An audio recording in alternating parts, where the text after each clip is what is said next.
Bonjour à tous et bienvenue dans la vidéo. Aujourd'hui, nous allons couvrir du crash d'un V-22 en Afghanistan. C'était le 9 avril 2010. Le V-22 était tout neuf en Afghanistan et un de ses instructeurs les plus expérimentés, un des pilotes avec le plus d'expérience sur V-22 de la flotte de l'US Air Force, va se retrouver à mourir, ainsi que son flight engineer, donc son mécanicien de vol présent dans le cockpit, 2 personnes en place arrière, 2 passagers lors d'une infiltration de nuit à environ 5000 pieds d'altitude. Le copilote va être projeté à plus de 30 mètres de la cabine et c'est ce qui va bizarrement le sauver, même si derrière il aura de l'amnésie sur les dernières secondes du crash. Ce qui est très intéressant, c'est que nous nous apprêtons à dépoussiérer un rapport d'octobre 2010. Qui a plus de 15 ans, et qu'il y a tout juste quelques mois, des Distinguished Flying Cross, donc des décorations, ont été données au commandant de bord, mais également à l'ingénieur de vol, pour leur comportement héroïque qui a permis de sauver la plupart des passagers ce jour-là. Mais on va se rendre compte, quand le rapport d'il y a 15 ans et la version qui est sortie au niveau de la DFC, il y a pas mal d'écarts, et c'est ce qui va nous permettre de prendre encore plus de recul par rapport aux informations qu'on peut avoir sur des accidents à court terme, car parfois la vérité met énormément de temps à sortir. Cette remarque est d'autant plus vraie qu'il s'agissait du début opérationnel du V-22 au combat et qu'il y avait donc une volonté consciente ou pas d'essayer de protéger l'historique, de protéger la réputation de cet avion / hélico qui a tout de même connu de très nombreux accidents. Allez, on attaque tout ça avec un compte-rendu extrêmement intéressant qui va nous permettre de dépoussiérer un petit peu le théâtre afghan et de se rendre compte du danger d'être aux limites des performances de votre aéronef avec bien trop de vent arrière. Jingle.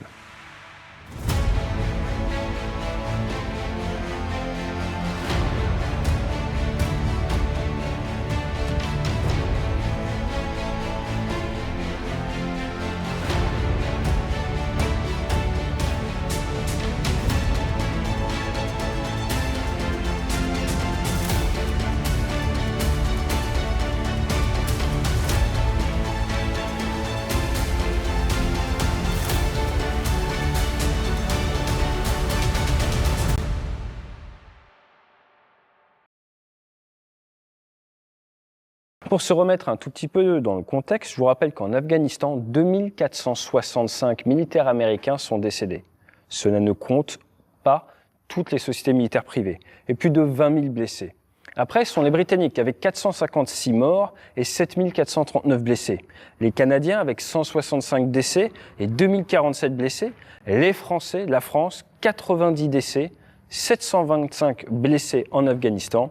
Et après, derrière, vous avez par exemple l'Allemagne avec 57 décès, l'Italie 53, la Pologne 43 et forcément l'armée afghane avec environ 70 000 décès. Il est important de rappeler un petit peu la réalité de ces conflits, également le prix du sang qui a été payé par toute une génération de combattants pour un concept, on peut le dire, qui a été pendant une vingtaine d'années de délocaliser la guerre contre la terreur, pour citer les Américains, loin de nos démocraties, animer, si je puis dire, une zone de conflit entre l'Occident et ses opposants. Notre CV-22B est basé à Hurlburt Field en Floride. Ce qu'il faut comprendre sur les forces spéciales aériennes de l'armée de l'air américaine, c'est que c'est assez énorme.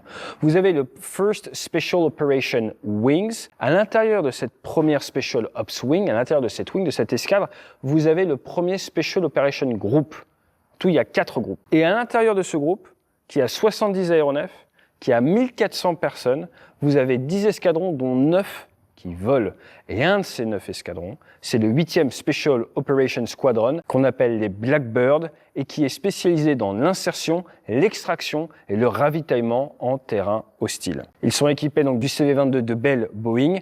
Leur unité a été créée en 1917, a connu plus de 100 commandants différents, a volé sur D-44, B-26, B-57, A-37, MC-130E, le fameux en Afghanistan, et maintenant sur au V-22. À noter qu'ils mettaient en œuvre le MC-130E, le Combat Talon, jusqu'en 2006, et qu'on a entendu parler de cette 8e Special Operations Squadron un paquet de fois dans l'histoire militaire. Je vais vous donner un exemple.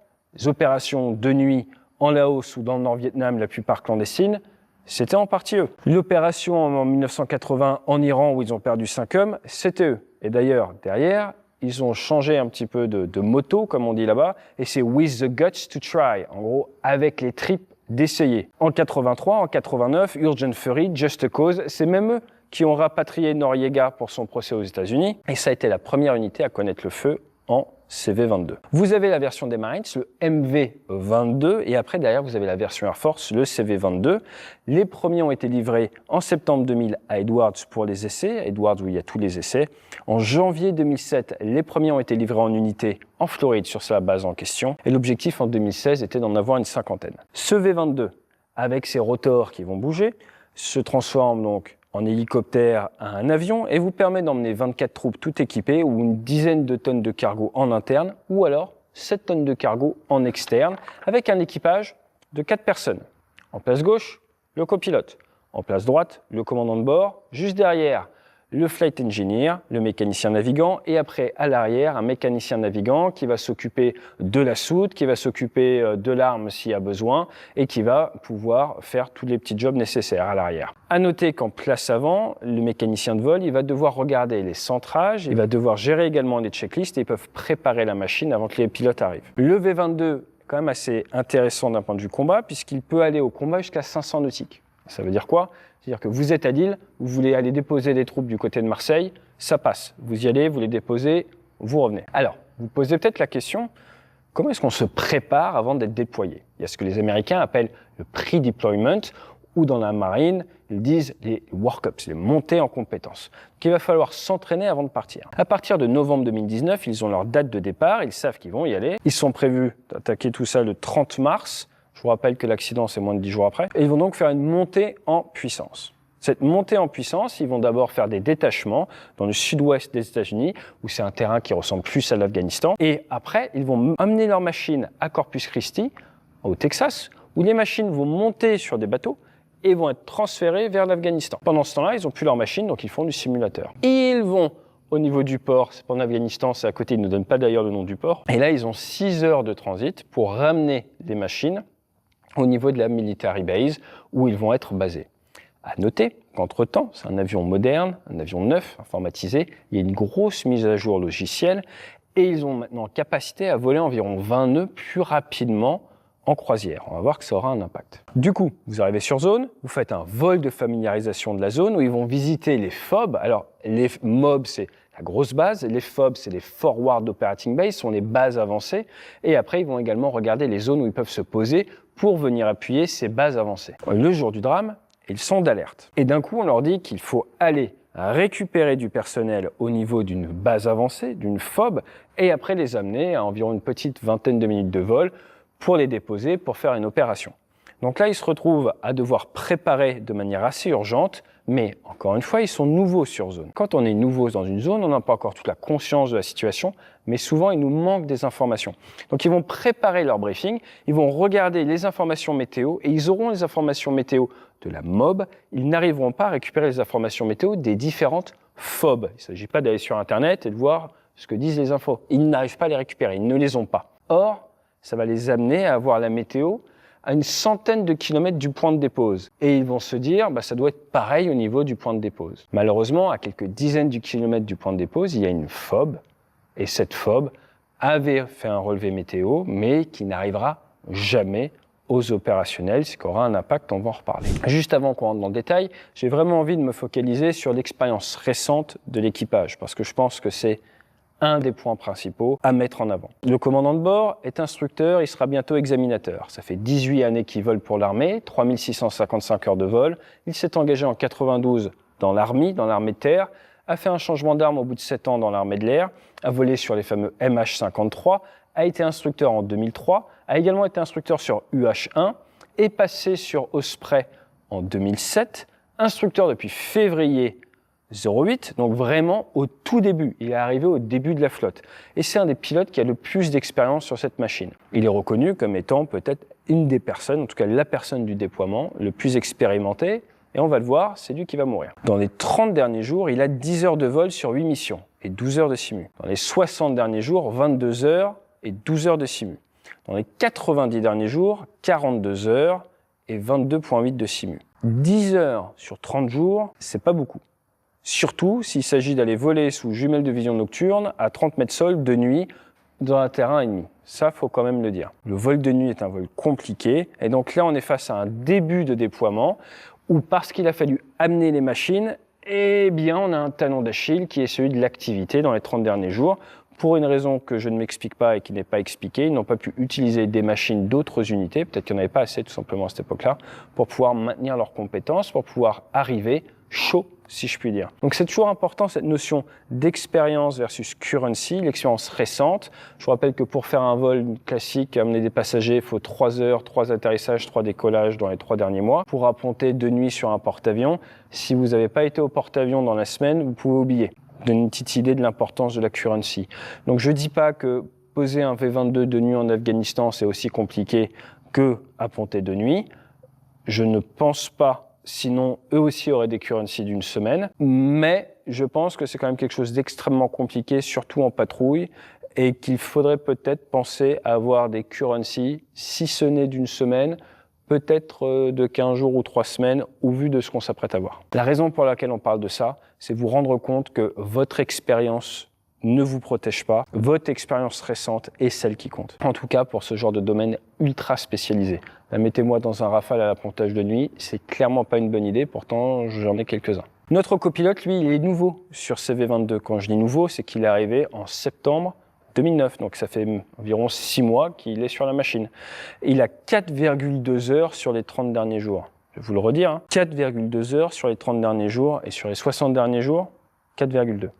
Donc on envoie quelqu'un qui a moins de 6 mois sur la machine, qui a 4,2 heures d'expérience dans les 2 derniers mois, faire imposer de nuit en patrouille à la guerre. Ce qui devait arriver arriva, on va en parler. La mission est simple, on doit infiltrer des troupes en territoire ennemi. On va décoller de la MOB, aller à la FOB, récupérer des hommes, les déplacer et les poser. Tout le temps quasiment de la préparation, qui va être assez courte du fait des délais entre le moment où on leur donne la mission et le moment où il faut y aller, va être à observer les images satellites pour essayer de se dire où peut-on poser nos V-22. La patrouille, ça sera 3 aéronefs. Shulk 1, 2, 3.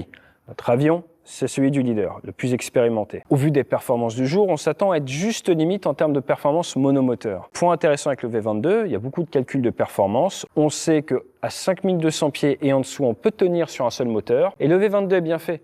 Si vous perdez un moteur, vous pouvez utiliser la puissance de l'autre moteur pour faire marcher l'hélice d'à côté. Et en mode avion, 10 400 pieds. La hauteur du sol est aux alentours des 5500 pieds ce jour-là. Donc le fait qu'on ne puisse pas tenir sur un moteur en mode hélico n'est pas un no-go, on va quand même faire la mission, mais il faut en avoir conscience, ils sont aux limites des capacités de leur machine, voire légèrement en dessous s'ils ont une panne en mode hélicoptère. La météo à laquelle ils ont accès et qu'ils pensent être juste leur dit qu'il va faire beau, qu'il n'y a pas du vent de manière particulière. C'est important parce que pour faire leur posée d'assaut, il ne faut pas plus de 10 nœuds de vent arrière. Ça décolle à 18h05 de la MOB. Ça va se poser 30 minutes après au niveau de la FOB où ils vont récupérer 16 passagers et 16 de plus par avion. Tout ça part avec 48 pax. Ils ont un peu de temps au sol, donc ils vont en profiter pour rebriefer, pour bien se préparer. Quand ils vont redécoller, ils sont lourds et tout le monde va juger le décollage instable. L'avion est aux limites de ce qu'il peut faire, il n'y a rien de confortable, il n'y a aucun gras. Ils sont partis pour 14 minutes de vol vers la landing zone. Ils montent à 8000 pieds MSL, ils sont environ à 2000-3000 pieds sol et ils avaient prévu de faire du 220 nœuds, mais en fait ils vont être 20 à 30 nœuds plus lents. Pourquoi ? À cause de leurs habitudes par rapport au changement de logiciel. Comme on l'a dit, il y a eu un changement, une mise à jour logicielle qui les autorise en fait à faire du 220 nœuds maintenant. Mais eux sont habitués à voler 190, 200 et c'est ce qu'ils vont faire. Ils vont faire du 190, 200 au lieu du 220 qu'ils auraient dû normalement suivre. C'est ça d'avoir des avions qui mettent à jour régulièrement. À 20h02, ils commencent la descente en utilisant le radar de suivi de terrain, le terrain following et c'est parti, ça descend. Le leader annonce 500 qui veut dire séparez-vous les gars, je veux au moins 500 pieds, au moins 150 mètres entre chaque avion. Et ça commence à attaquer la descente. Ils ont un IP, un point initial à 10 nautiques de la landing zone. À ce moment-là, l'objectif est d'être à 600 pieds sol, 600 pieds AGL, 235 nœuds. Ils annoncent qu'ils sont à 2 minutes, on est à 20h08 et 07 secondes. La radiosonde est réglée à 80 pieds et ça poursuit. La radiosonde, elle vient sonner au moment où, c'est la radalt comme on dit, au moment où vous êtes à 80 pieds, c'est pour savoir qu'il va falloir vraiment finir la phase finale de décélération. On a droit dans le rapport à la procédure classique sur ce genre d'arrivée. Et on voit bien en fait qu'on vient arriver et passer en fait des portes virtuelles dans le ciel. Et plus vous vous rapprochez, plus vous devez décélérer en termes de vitesse. Donc à 3 nautiques, 5 km, vous devez être à 210 nœuds, 200 pieds sol. À 1 nautique 5, vous commencez à lever le nez et vous allez chercher 100 pieds. Ensuite, à 500 mètres de la cible, vous devez être à moins de 45 nœuds. À 200 mètres, à moins de 20 nœuds. Et ensuite, eh bien, vous prenez 200 pieds variaux, ce qui fait qu'en moins de 30 secondes, vous allez toucher le sol. Ça, c'est en théorie. Or, on va voir que là, ils ont un vent qui est arrière de l'ordre de 17 nœuds et que le leader ne va pas du tout respecter, comme on dit en Amérique du Nord, ses numbers. Il ne va pas voler le profil qu'il est censé suivre. Donc le leader est initialement à 300 pieds au lieu de 200, 230 nœuds au lieu de 210. Donc il est plus 100 pieds, plus 20 nœuds. Jusque-là, on est loin, on est à 3 nautiques, pourquoi pas. Mais il va falloir corriger le tir. Le problème, c'est qu'il va rester rapide tout le long, rajouter à ça 17 nœuds de vent arrière. Il va décider de commencer sa décélération, non pas au DP, Deceleration Point, qui est normalement à 3 nautiques, mais à 2 nautiques 5. Donc il va faire une décélération tardive. Ensuite, à 0,8 nautique, il aura 147 nœuds, 150 pieds, alors que normalement, à 1 nautique, vous devez être à 110 nœuds. Donc vous voyez, il est beaucoup plus rapide que ce qu'il devrait être. À 1 demi-nautique, il est à 115 nœuds, là où normalement vous êtes à 60-70 nœuds. Au début, on avait plus 20 nœuds, plus quelques pourcents. Là maintenant, on est presque 2 fois plus rapide. Point intéressant.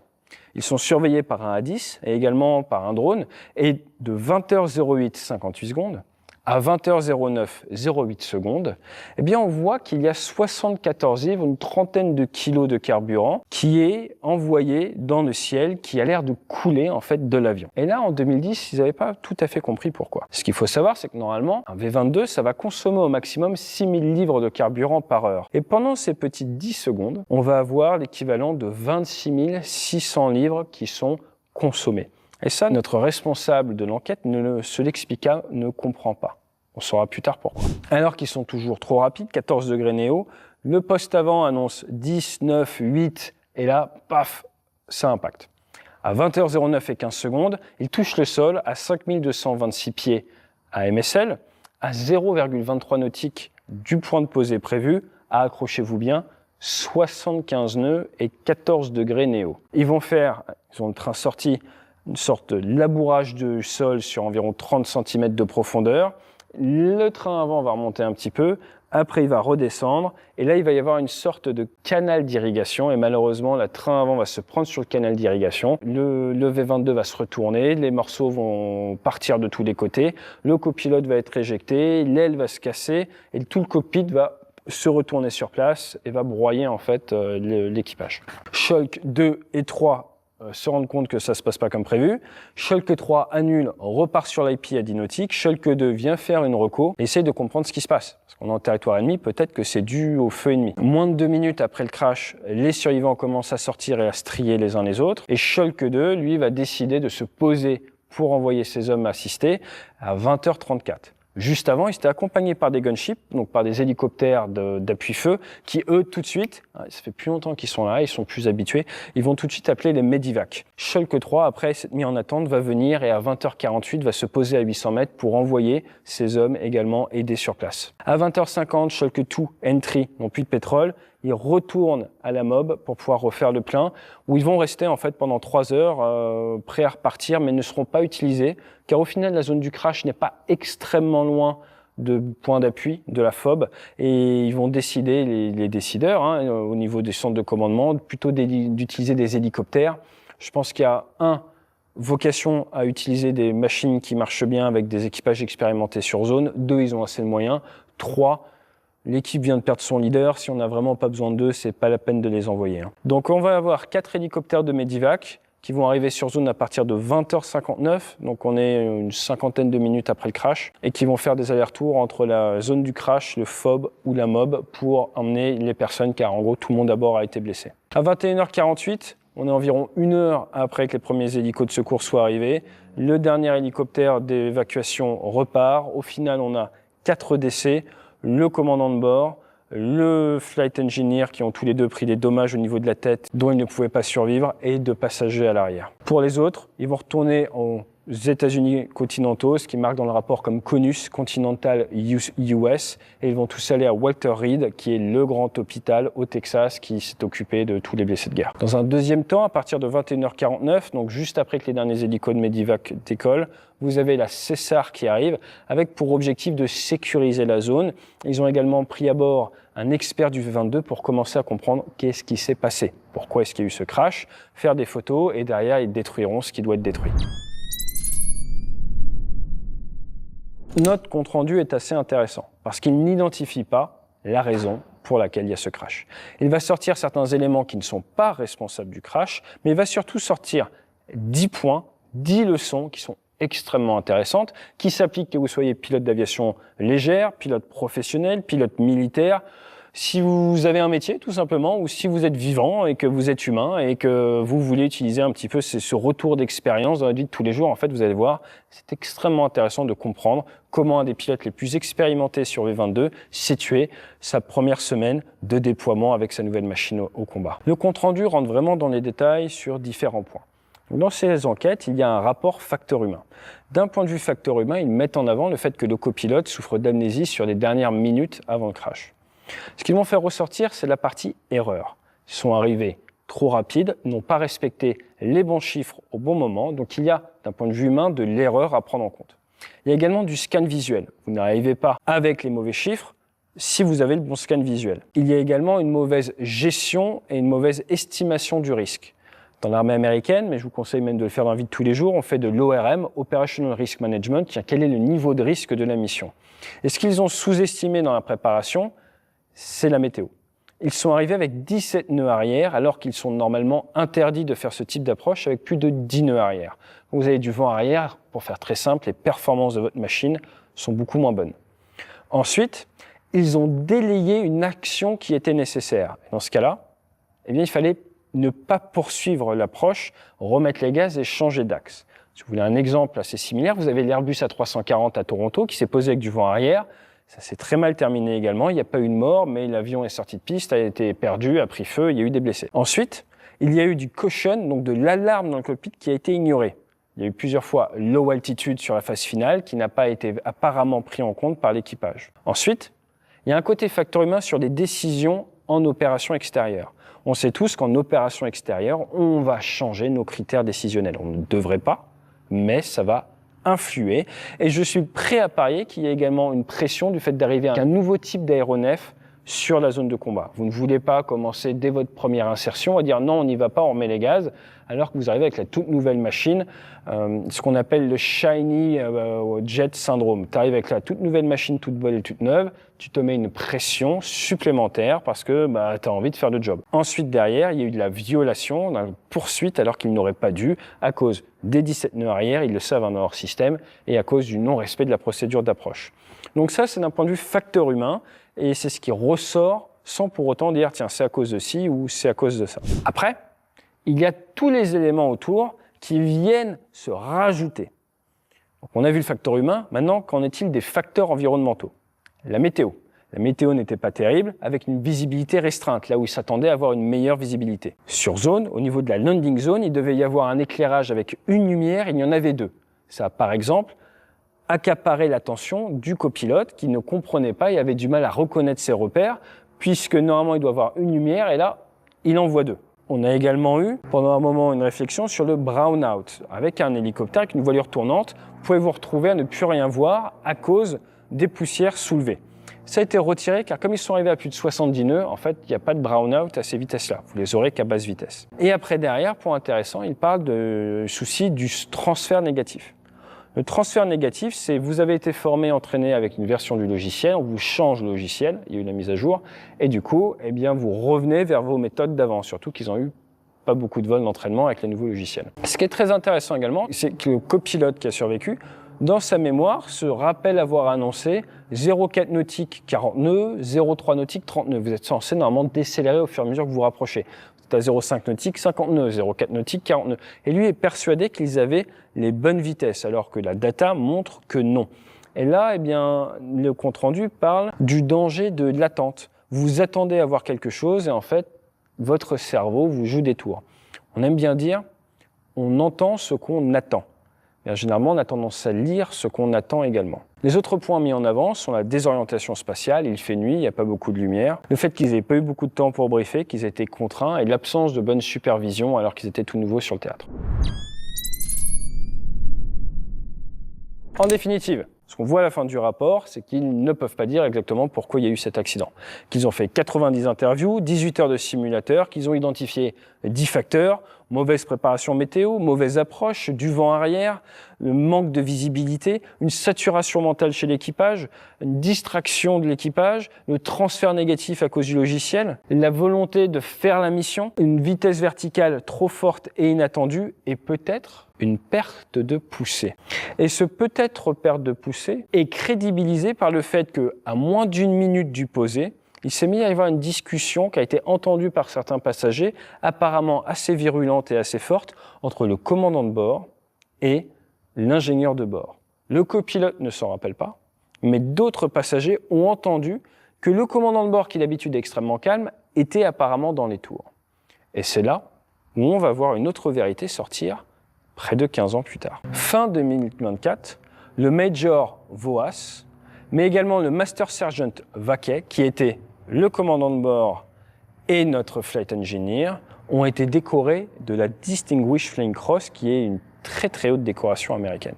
C'était d'ailleurs la deuxième pour le Master Sergeant. Alors, pourquoi? Qu'est-ce qui a marqué? Quelle est la raison de cette DFC? Eh bien, près de 15 ans après, on se rend compte qu'il semblerait qu'il y avait un problème sur un des deux moteurs au moment de la phase finale du vol. Et que le FE, l'ingénieur de bord, a en fait commencé une vidange de carburant et a sorti le train à très basse altitude pour, essayer d'alléger l'aéronef, puisqu'il savait qu'ils étaient légèrement au-dessus de la bonne altitude, et 2, à réduire l'impact avec le sol. Et que le commandant de bord, de son côté, a essayé d'amortir le choc, a essayé de poser de la manière la plus propre possible, comme un avion en fait à 70 nœuds, son aéronef qui ne pouvait pas décélérer plus parce qu'il était au-delà des performances possibles. Ils le savaient, ils avaient quand même décidé de faire la mission, c'était autorisé. Donc c'est extrêmement intéressant de voir comment, à chaud, on a une certaine version qui, on va pas se mentir, avait apparemment quand même pour mission secrète de protéger la réputation, la crédibilité du V-22, et comment une quinzaine d'années plus tard, une autre version, un autre narratif est discrètement sorti, sûrement après une longue et difficile bataille de la part des familles pour avoir la vérité. Il ne faut jamais oublier que l'armée a pour vocation première l'intérêt du service et l'intérêt de son pays, que ce n'est ni la première ni la dernière fois que l'armée se retrouve à prendre ce genre de décision. Comme on l'a vu un peu plus tôt, en plus c'est un escadron qui est habitué à opérer un petit peu entre les lignes, et en tant que militaire, même si ça peut paraître injuste, c'est toujours à l'intérêt de la nation, à l'intérêt de la boutique qui doit passer en numéro 1. Je pense que c'est une très bonne chose pour les familles que 15 ans après, justice soit rendue. Le seul point que l'on ne sait pas, c'est à quel point la communauté des pilotes de V-22 avait vraiment conscience de la vérité et à quel point ils ont pu capitaliser sur cette panne pour essayer d'améliorer leurs procédures, pour s'assurer que ça n'arrive plus.